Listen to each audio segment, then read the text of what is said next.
So welcome back to another rebuild here on NBA 2K25 Next Gen. In today's video, we are back with another rebuild here in the Curry era, and you can see from the title and thumbnail, it's the Golden State Warriors. Now I understand, this is probably one of the easiest rebuilds I am ever going to do. This is the legitimate, maybe best team in the history of basketball. This is a team that won 67 games. This was KD's first year with the Warriors. We'll get into all of that and just how crazy this team actually was in just a second. But a lot of you guys were requesting I do the Steph and the Warriors rebuild here in the Steph era. So, you know, it's Friday, a little laid back. Let's have a little fun today.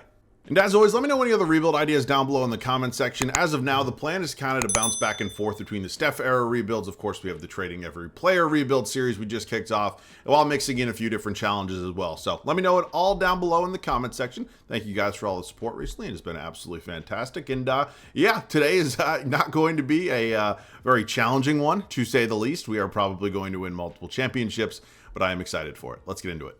I want to go ahead and start off this video by just talking about how crazy it is, kind of the chain of events that transpired when the Oklahoma City Thunder blew that 3-1 lead in the Western Conference Finals just a year before where we're actually at here in today's video. So, of course, we all remember that happening. It was one of the more crazy series we thought we had ever seen as basketball fans. Warriors went 73-9, found themselves in a 3-1 hole in the Western Conference Finals, came back, won the series in 7 games, go to the NBA Finals, take on LeBron James and the Cavaliers, go up 3-1 themselves, and then, of course, blow that 3-1 lead as well. So that, of course, setting up one of the craziest NBA off seasons we've ever seen, where Kevin Durant departed the Oklahoma City Thunder and joined the team that beat him. So that is where we're at. I hope we're all caught up. I'm sure many of you remember that, but in case you were too young to see that all play out in real life, it was one of the craziest, I'd say, 3-4 month stretches we've ever probably seen as basketball fans. So let's go ahead and talk about the absolute God squad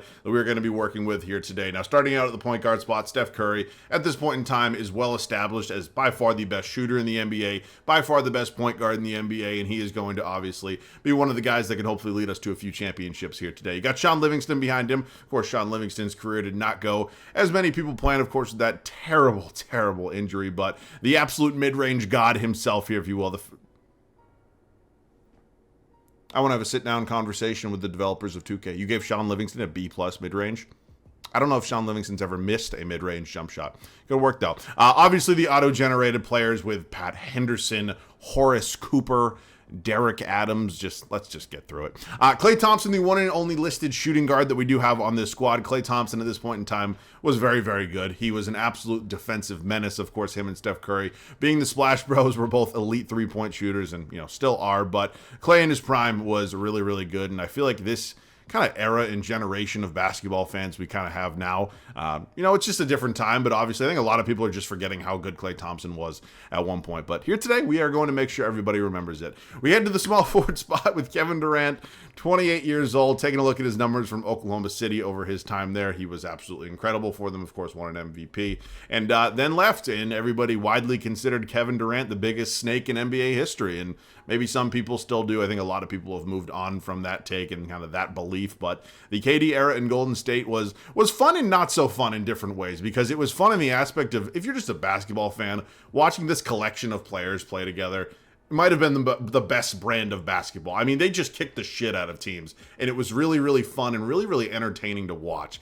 The other part of it says, well, they did kick the shit out of everybody, and it wasn't nearly as competitive. Felt like every single year that this team was healthy, we knew damn well they were going to win the finals. So the power forward spot, I believe Draymond Green won a DPOY this season. He's 26 years old here, 89 overall. Of course, Draymond's not a guy that's going to give us 20, 25 points a game, but does a lot of things really well, and of course, defensive absolute menace. Now the backup power forward spot, David West. You got a young Kevon Looney here as well. So good depth here at the backup four. And as we move on to the center spot, maybe I guess the weak link, if you will, with this team, but JaVale McGee, Zaza Pachulia, who I don't like Zaza Pachulia. I think he's a scumbag. Anderson Varejao, Damian Jones, then whoever the hell Bruce Martin is. So that's what we're working with right now. We may have 1 or 2 trades before we kick off year 1, because as good as they are, Klay Thompson and Kevin Durant probably need some sort of backup. And if you're wondering where the hell Andre Iguodala is, he is not in 2K. So thank you very much, Ronnie. Let's make some moves. This deal here with the Indiana Pacers is certainly not going to change a ton about this team, but it is going to give us a little bit of depth at the backup 2 and the backup 3. So David West, Anderson Varejao, both going to be heading over to Indiana for Rodney Stuckey and Glenn Robinson III. So again, they're both on one-year deals. It is certainly not the craziest trade I have ever made, but it gives us depth for at least the first season here. So thinking about other possible moves, I would say our bench is a little weak. Of course, it does suck not actually having Andre Iguodala, who of course would have been leading the charge off the bench for us, but thank you very much, 2K. I think at this point in time, there's probably not going to be a lot of other moves I make. I didn't think we'd be able to kind of fill in 2 spots with one deal, especially considering the depth and the talent we did have on this team. But Looney will be the backup 4 for one season. Eventually would like to probably move him to the 5. Hopefully that development goes well. And then I have to make a decision here because there's a couple different ways I can go about this. As you can see, McGee and Pachulia are both on 1-year expiring deals, so maybe I consider a little bit of an upgrade there at that backup center spot, or that starting center spot. Of course, I'm not going to land any sort of superstar or anything, but let's see what we can do. This trade here with the Minnesota Timberwolves is an interesting one for a couple different reasons. Now, we're going to go ahead and do it. It's JaVale McGee and Zaza Pachulia, who were both impactful players for the Warriors. Certainly don't want to, talk down on both of their tenures in Golden State. But this trade is going to set us up for some future success and some future possibilities because Gorgui Dieng, on a multi-year contract, of course, is also younger than both McGee and Pachulia, while being a similar overall. And we're also going to land ourselves Tyus Jones in this deal, who's 20 years old, going to be entering just his second season in the league, and can either be a trade asset or maybe a rotation piece at some point in time. So this trade right here is going to go ahead and allow us just to have Damian Jones spend a season as the backup center, and then obviously Gorgui Dieng will take over as the starting center. So again, we didn't make a serious major upgrade, anything like that, but I think there are moves that are going to benefit us in the long term. So we are all set. We have a 10-man rotation, and yeah, I will see you guys. Actually, wait a minute. Okay, so Livingston's expiring. That's something else I could consider. Because as important and as impactful as Sean Livingston was during his time in Golden State, I am likely not going to re-sign him, given his age, given maybe the money he could ask for. So maybe I just play the young kid here in Tyus Jones. Again, has multiple years of team control, 11 years younger, and a very similar overall to Livingston. So I don't need to load up on draft picks, especially, just the way this team's already constructed. But if somebody wants to give me a draft pick, like the Clippers are willing to do it in 2021. This is actually a good deal there with the Grizzlies because we get a multi-year contract as well. All right, it's not going to get any better than that. Thank you very much, Memphis. Again, Warriors fans, don't kill me. I'm sure you love Livingston, but it's an unrealistic rebuild at the end of the day. Typically, I would say at this point of the video that I'm hopeful we have a good first season. I'm not even hopeful. I just know it's going to happen. Obviously, the starting 5 looks like this. Steph Curry, Klay Thompson, Kevin Durant, Draymond Green, and Gorgui Dieng. I mean, just looking at the names here, 1 through 4, it's hard to even imagine a situation where if this team was fully healthy that they actually, don't win a championship. It's insane. The bench is something we will kind of work on periodically throughout this video. No disrespect to Glenn Robinson or Rodney Stuckey, but they're probably not going to cut it as long-term 6th and 7th man options. But they're what we got for now. Kevon Looney will be my backup 4. You got Tyus Jones backing up Steph Curry, and then finally Damian Jones rounding out the 10-man rotation. So I understand we're probably not getting nearly enough minutes at our center spot, but end of the day, the Warriors basically changed the way that basketball is modernly played, so I think we're probably going to be able to survive. So here goes nothing. See you guys at the end of year 1. Year 1 ends, it sees us finish with a record of 69-13. It is 2 games better than what the actual 2016-17 Warriors did. Very good season. Now, Russell Westbrook won an MVP award in real life, wins one here in the game. Joel Embiid, your Rookie of the Year. Jared Sullinger, DeAndre Jordan, Nikola Jokic, and Steve Kerr. Looks like they finally changed good old Steve's picture there, so maybe 2K is making some progress after all. Obviously going to be the 1 seed here in the Western Conference. Spurs are also really good at this time, so maybe a potential Western Conference Finals matchup. And then here's a look at the Eastern Conference. Let's get into some of the numbers on the season. 320-plus point per game, guys. It's exactly, relatively how it looked in real life. Draymond was around 10 in real life, and Rodney Stuckey actually doing his thing off the bench. So there are the points per game, the rebounds per game led by Draymond, and assists also Mr. Draymond Green. So us in Memphis here, round 1. Mike Conley, Tony Allen, Vince Carter at the ripe old age of 40. Is in the starting lineup. Zach Randolph, Marcus Gasol. I forgot we traded Sean Livingston there. All right, here goes nothing in round 1. I think we are clearly the better team, but then again, you could say that about probably every team we face. End up sweeping them. We move on to the Sacramento Kings, who are here and who have brought in Dwight Howard. I know Dwight Howard has kind of done a little bit of a tour in terms of all the teams he signed with, especially near the end of his career, but I don't think he was ever a Sacramento King, to my knowledge. So, interesting front court there. Quick 2-0 lead for us. We've yet to lose a playoff game, and we are now in the Western Conference Finals. And just as we expected, it is us and the San Antonio Spurs. So, they're good. There's no doubt about that. Kawhi Leonard is absolutely fantastic. LaMarcus Aldridge here. Pau Gasol, but there's just no way they're keeping up with us. So thank you. Again, yet to lose a game. And it is now time for the NBA Finals, 2017 NBA Finals. Was this exact matchup? I believe if memory serves me correctly, the Warriors won this series in 5 games. So let's see what happens here. Oh my God, we actually dropped game 1. Okay. Quick 2-1 lead, quick 3-1 lead. They actually force it to game 6, but we get it done in 7. And Kevin Durant, just as he did in real life this year, is your finals MVP. Okay, that was obviously not much of a challenge. There is no denying that. But we are going to go ahead and, we're going to do some things this offseason. Good, good. And then this is the Nike logo draft lottery. Don't think we've traded for any picks that could potentially be in the lottery this year. That's cool with me. Dallas ends up with #1 overall. We'll take a look at staff signing. Steve Kerr. Can have your varying opinions about him. I'm not a fan, but he is going to stay on as our head coach. Let's head up to the draft, see what we do have. We do not actually have our first round pick. I don't think I traded it away. It may have been, traded in real life, so that just might not be why we actually don't have it, but curious, who does have it? Warriors. Oh, it is the Jazz. What kind of trades went down between the Jazz and the Warriors? Who cares? Who gives a shit? I'm getting way too ahead of myself. KD he had a 1 year. He had a 1-1. Did he really? Rodney, Stuckey, Robinson, Looney, and then Jones all going to be brought back. KD had a 1-1 when he signed with the Warriors. I could have sworn. Okay. Wait, what? 2K, I'm not playing about this today. Oh my God. Are we going to get screwed?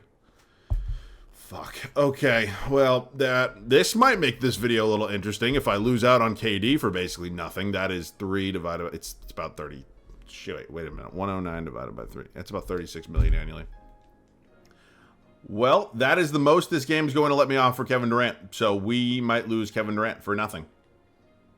Which would certainly suck. Oh my God. God bless 2K. It's...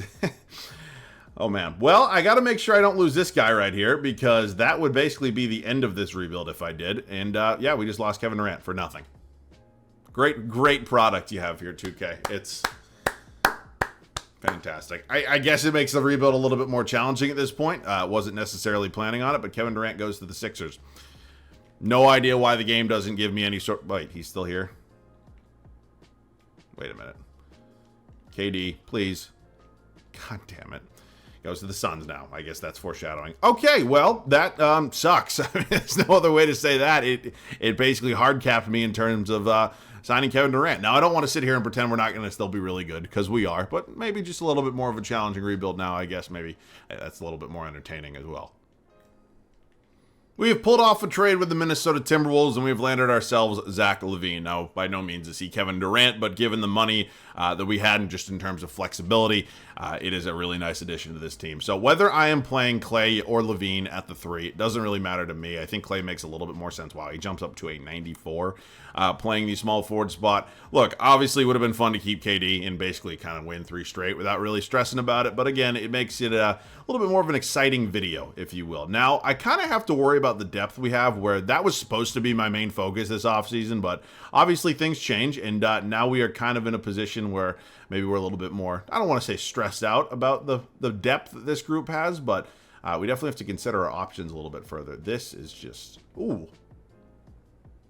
I'm doing that.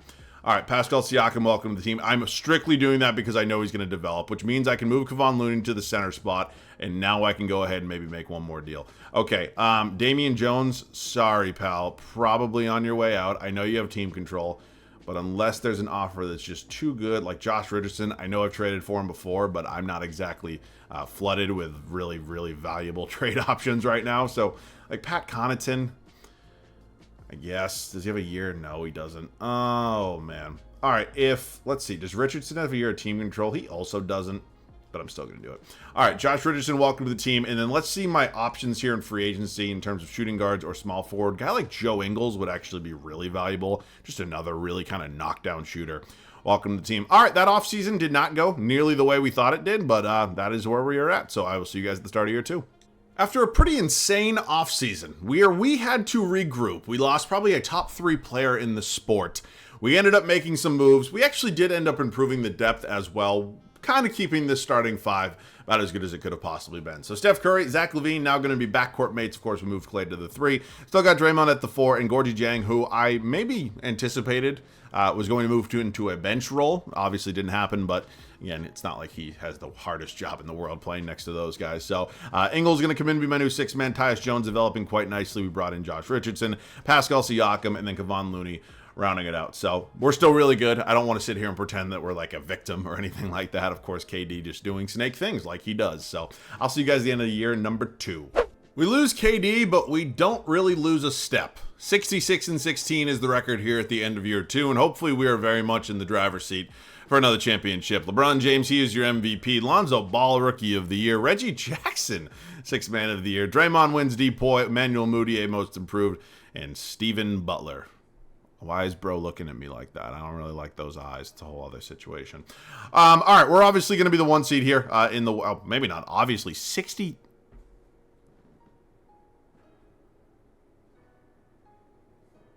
Okay, that's a bit surprising. We had what, 4 60-plus win teams throughout the NBA, so pretty cool. There are the numbers. Feel free to pause if you would like. I mean, scoring spread out a little bit more after KD's departure, but still really good. All right, us in Portland here. Damian Lillard is really good. Is CJ McCollum not here? Why would CJ not be here? Unless they traded him? Maybe they traded him for Andre Drummond. I have no idea.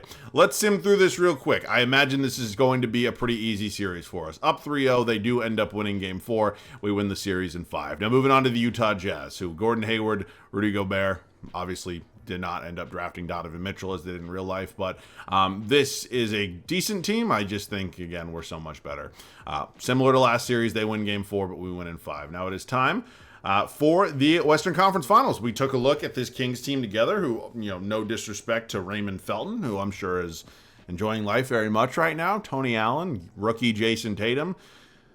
I don't know how this is a 63-win team, but I'll take my chances. Let me just say that. Up 3-0, we sweep them back in the finals, and surprise, surprise, us in the Cleveland Cavaliers. Now, in real life, this time around, Kyrie Irving was not... Wait, was he here? This is the 2018 finals? This is the 2018 finals, right? Oh, wait, I guess Kyrie was still here. No, Kyrie wasn't here in 2018. No, he wasn't. No. Excuse me. This is his first season in Boston. Okay, I'm getting way ahead of myself right now. Split the first 2. Do win game 3. Lose game 4. Oh, shit. We force game 7. Back at Oracle here on our home floor. Can we close them out in game 7? I think we can. Back and forth ball game. This is giving me game 7 flashbacks from 2016. Oh, my God. Oh, my God. I'll see you in there. 2-point lead with under 2 minutes to go. This one is about as stressful as it gets. We do not have the ball, so I'm going to do my best to try to... That's a 5... Did that ball teleport through me? Oh, what are we doing here, 2K? Why is LeBron not in the game right now? Oh, my God. Steph? Wait, what the hell is going... I don't have my starters in either? All right, this is ridiculous. Give me a screen, Clay. Little jump shot here with Steph, please. Come on. Are you shitting me right now? Get the ball. What is happening? Draymond's not in. This is why I don't hop into games. I'm taking my final timeout. This is so annoying because I am willingly allowing LeBron James to get back into this game, but I need my entire starting 5 in here right now. And... my God. I don't know how I missed that jump shot with Steph. It felt pretty good. I thought it did. Anyways. All right. Draymond, can you give me a good screen, please?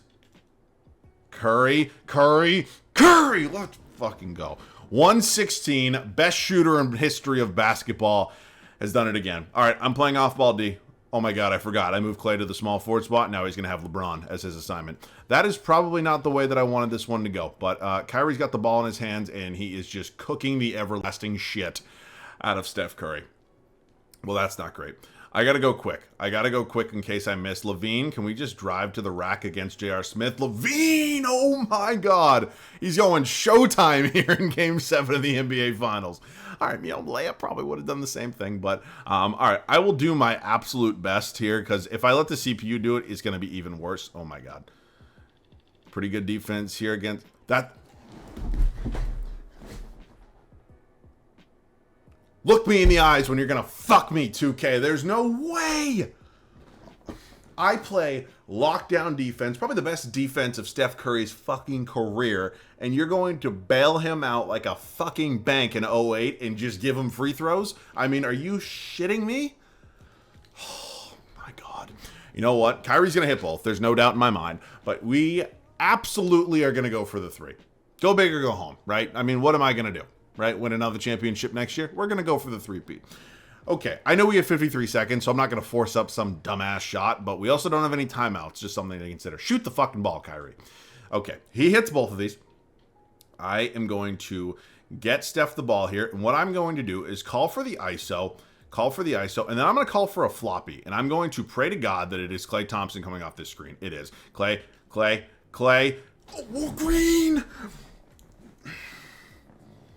How you like them apples, motherfucker? Yes, that is elite. All right, I will try again to play on ball defense. Bro, what is happening? What is happening? I can't fucking do anything against Kyrie Irving. It's like the defensive settings have been shut off both ways, apparently. I thought I was going to smoke that. Okay, well, you know what? The good news is we successfully captured the 2-for-1. So, obviously, we're going to get the ball back at some point, you know, excluding an offensive rebound or something like that. Let's just see, hypothetically, what does a defensive lineup look like? It puts in Josh Richardson instead of Zach LaVine. That's fine by me. I'm not saying Josh Richardson, you know, is a huge major upgrade defensively over Zach LaVine, but if 2K thinks it is, it's fine by me. So, I'm going to try to do this maybe one more time. I just don't want Kyrie to get the ball. They've honestly just been abusing me with... Fuck. JR, get out of my fucking way.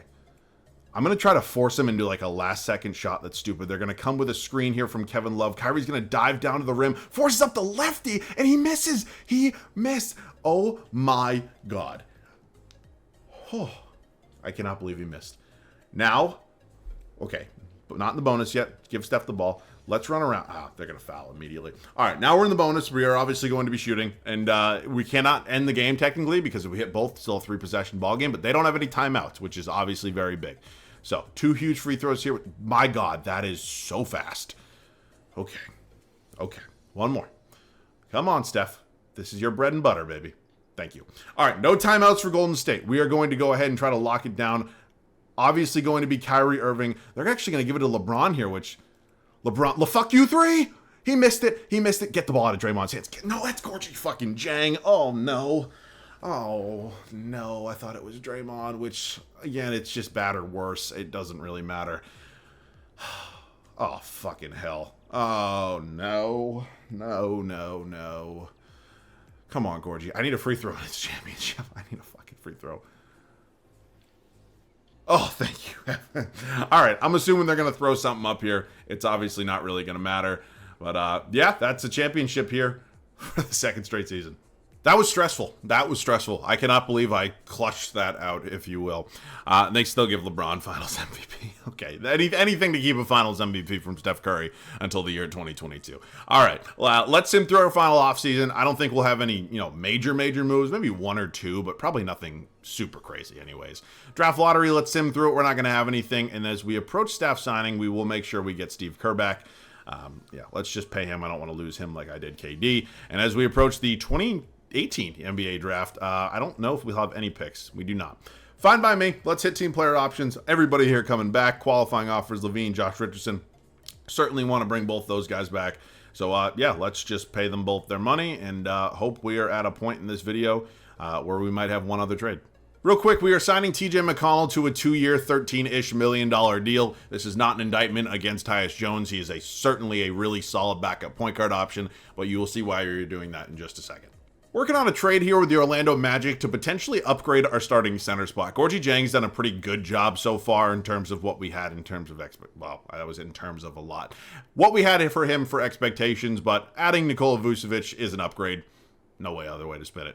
See you guys at the start of the final regular season. Final year for us here in Golden State. Am I crazy for saying this feels like maybe the most balanced team we've had so far? Maybe not the most star-studded team. Of course, that's hard to argue when we had Kevin Durant to kick off this video. But just in terms of balance 1 through 5, our depth is by far the best it's ever been. I have a good feeling about this year. And, you know, why wouldn't I, obviously? Steph, Levine, Thompson, Draymond, and obviously now Nikola Vucevic. Bench unit still going to be led by Joe Ingles. Kevon Looney developing nicely. Same with Pascal Siakam, Josh Richardson, and TJ McConnell. So I'm hoping for a three-peat. I will see you guys at the end of the final regular season. Steph Curry wins his second career MVP, and we tie the best record in NBA history.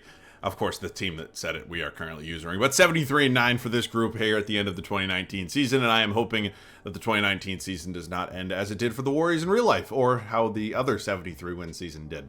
Luka Doncic, now a member of the New Orleans Pelicans, as he goes number 1 overall, your Rookie of the Year. Clarkson, 6th man. Giannis Depoy, Payne, most improved, and Steve Kerr. That is third. No, we didn't win it year 2. Excuse me. Only Steve's second of this video. Obviously going to be the best team in the league in terms of record, and as we approach the playoffs, I'm feeling good, and I don't really know why I wouldn't be, because this team has done nothing but basically dominate the entire time. So, yeah, interesting. Well, that actually might be a little bit of a challenge here in round 1. Now, I'm not saying it's going to be a super big sweat, but okay, maybe I was just completely wrong. All right, that is a sweep. Now it is the Sacramento Kings, once again, who I've now added Paul George. They've lost Boogie Cousins, but added PG. What is up with the low 70 overall starting point guards every single time around? I did not mean to hit. Oh, shit. I did not mean to hit that.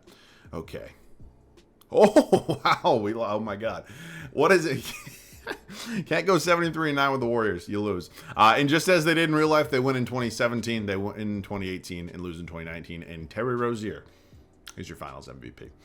All right. Well, it would have been nice to win 3, but, I mean, of course, our main goal was accomplished by the end of year 1. Hell, we kind of knew it was accomplished by the time I started this video, but interesting. You know, it ended up being, not I don't want to say challenging, that wouldn't be the right term, but it ended up being more interesting, I guess, than I thought it would be, considering Kevin Durant left us after 1 year. And so that sucked, but we still put together a really good product, and of course, still did win a championship without him. So I hope you guys enjoyed. I know this was not the most challenging or most entertaining video, but not everybody, but a lot of people wanted to see it, and we had to get it out of the way at some point. So laid back Friday, and hope you guys enjoyed. Let me know any other rebuild ideas down below in the comment section. That's it for me. As always, thanks so much for watching. I love you guys. I'll catch you guys all in the next one.